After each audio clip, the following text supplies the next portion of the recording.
Hello and welcome to your digital classroom study with Sudhir, and today we are looking at history at the first chapter, the First War of Independence. But I do hope you have looked at part 1 and part 2 of the videos on this particular very important chapter, and also remember to like the videos, subscribe to the channel, press on the bell icon so that you can get all the regular updates and notifications on Study with Sudhir. In part 3, हम नजर डालेंगे the consequences of the first war of independence पर. What were the consequences of the first war of independence that was fought in 1857?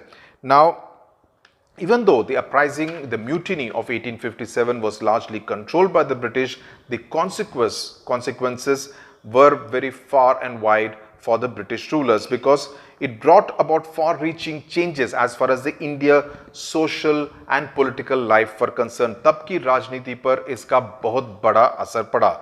The first important consequence, and that's what we will be dealing with in this particular part of the First War of Independence. The first big impact was the end of company's rule. East India Company, which was essentially ruling India and ruling over large parts of India because of the various manners in which they had controlled princely kingdoms from the 18th century to the middle of the 19th century, came to an end. The most significant result of the uprising of 1857 was the end of the rule of the East India Company and the assumption of the Government of India by the British Crown in England. This was done by the Government of India Act of 1858. This comes as a question, so please underline this and learn this very, very well.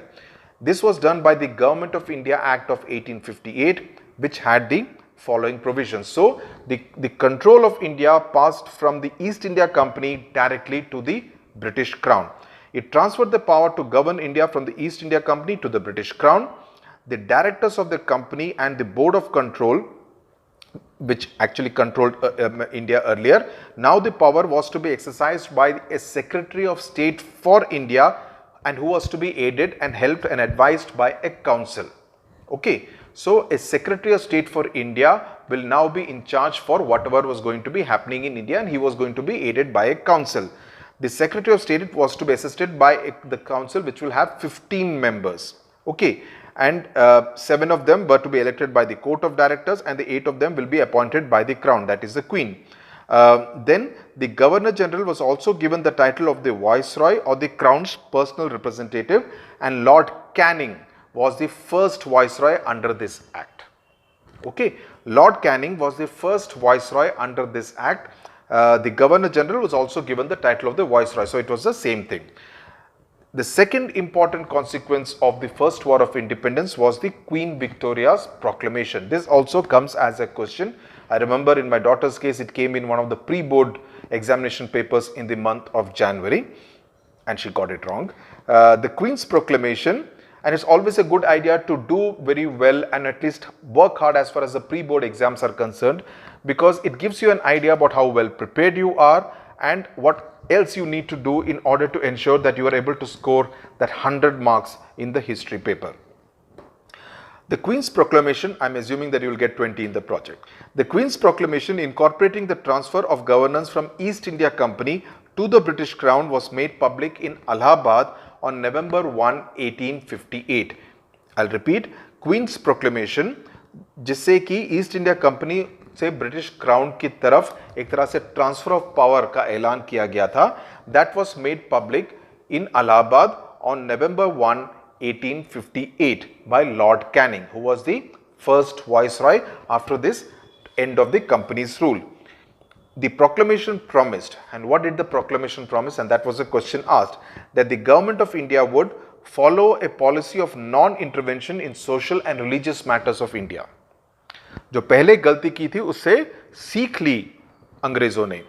Treat all subjects, Indians and Europeans, as equals. This is another lesson that they learned from the previous experience which led to the uprising of 1857.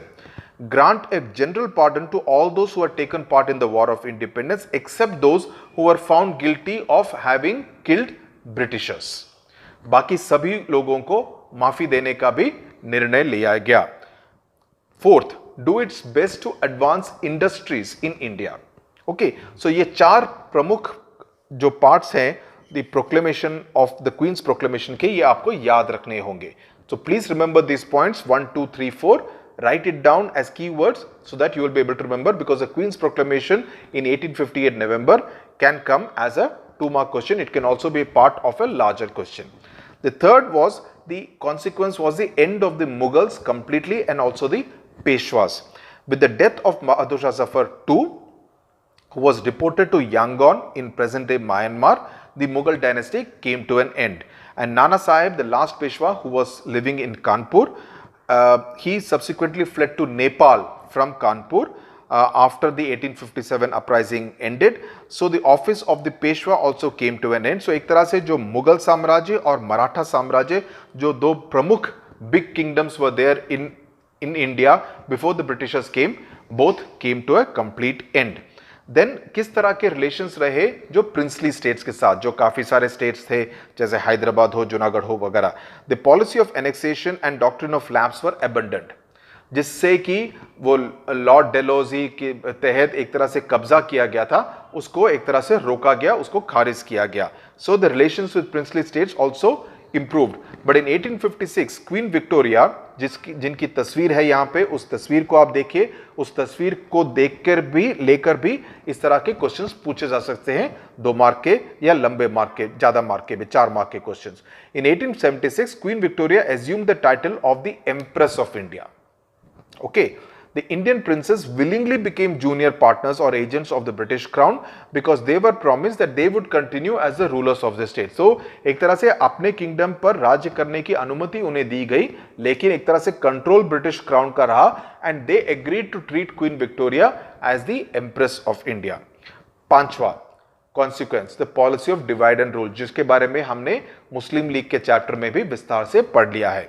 After 1858, the British continued their policy of divide and rule by turning the princes against the people, province against province, caste against caste, religion against religion, group versus group, and mainly Hindus versus Muslims. So they alienated the people from the rulers by giving them special protection and concession. तो लोगों को लगने लगा कि ये जो हमारे जो राजा महाराजा हैं, जो रानियां हैं, वे एक तरह से अंग्रेजों के साथ साथ हैं, बिकॉज उनको सुविधाएं प्रदान की जा रही हैं. They are being provided special facilities, whereas हमको कुछ नहीं मिलता है, हमको टैक्सेस भरने पड़ते हैं.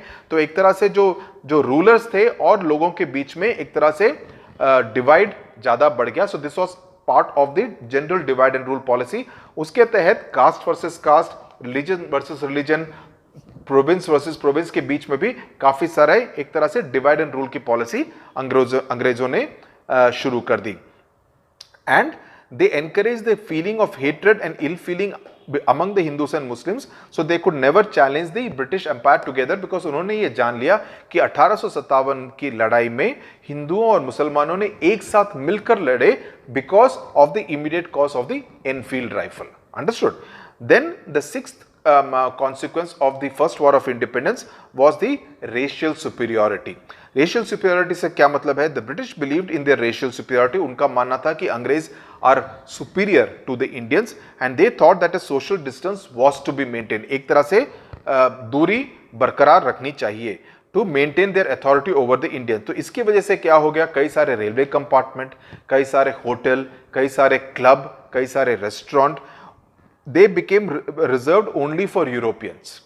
Indians not allowed would be put as a board outside the restaurant, and they became exclusive privileged places for the Britishers only.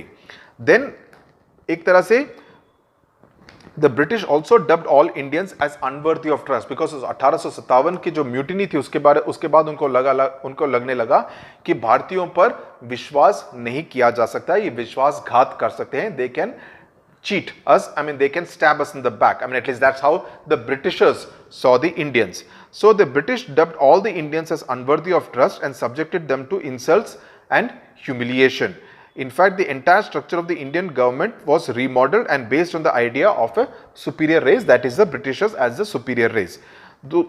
Then the other big consequence was, इसके बाद जो सेना में किस तरह के बदलाव लाए गए. The Indian army was reorganized after 1858 to prevent the recurrence of another uprising, because हमने देखा कि रेशियो था 1 से 4000 का रेशियो था, उस रेशियो में फेरबदल किया गया. तो जो यूरोपियन ट्रूप्स थे, सैनिक थे भारत में, उनकी संख्या को बढ़ाया गया। The ratio of European to Indian troops was fixed at 1:2। That is, अगर एक यूरोपियन है तो 2 भारतीय होंगे, इससे ज्यादा रेशियो नहीं हो सकता। बंगाल की आर्मी में, मद्रास और बॉम्बे की आर्मी में, मद्रास मतलब कि आज का जो तमिलनाडु है, वहां पर रेशियो रखा गया 2:5। अगर 2 यूरोपियन हैं तो 5 भारतीय हो सकते हैं। तो यूरोपियन जो ब्रिटिशर्स थे, उनको स्ट्रेटेजिक पोजीशंस में, वो geographically and military strategic positions में उनको तैनात किया गया।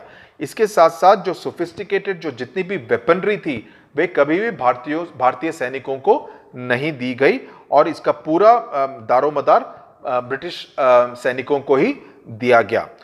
Then discrimination on the basis of caste, region and religion were practiced in the recruitment to the army. वो अभी भी बरकरार रहा। Then we come to the economic exploitation as a consequence of the first war of independence.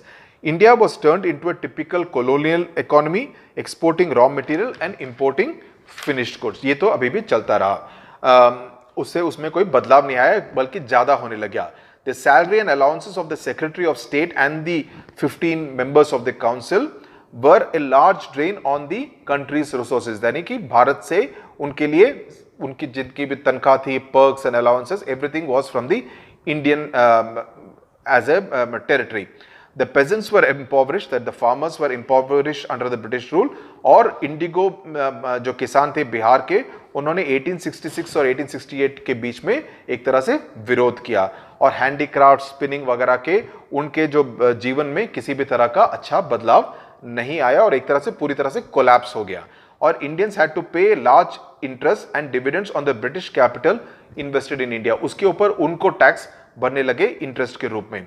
Then the rise of nationalism, 1857 में जिस तरह की बगावत हुई, उसकी वजह से जो Nana Sahib, Rani Lakshmibai, Mangal Pandey, that provided as an inspiration for future generations, की उन्होंने सोचा कि अगर 1857 में क्या है तो हम क्यों नहीं कर सकते।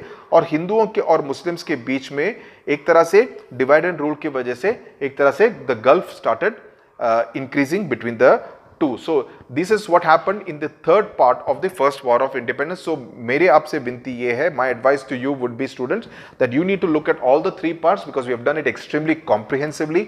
Look at each part, take down notes. It's not easy at all, but this is definitely a chapter from where questions do come in the examination paper of history and civics. So all the best to you. Do subscribe to the channel. Do not forget. Also, I'm noticing in the Google Analytics that the number of students who are seeing it, they are non-subscribers. So my request to you is that have a larger pool of subscribers so that we can actually develop as a larger community on Study with Sudhir. That's really what I would really want to do, so that we can have a regular dialogue and spread the word. Do subscribe to the channel, and also do like and share this particular video with your friends and relatives in other parts of the country. Thank you very much for watching.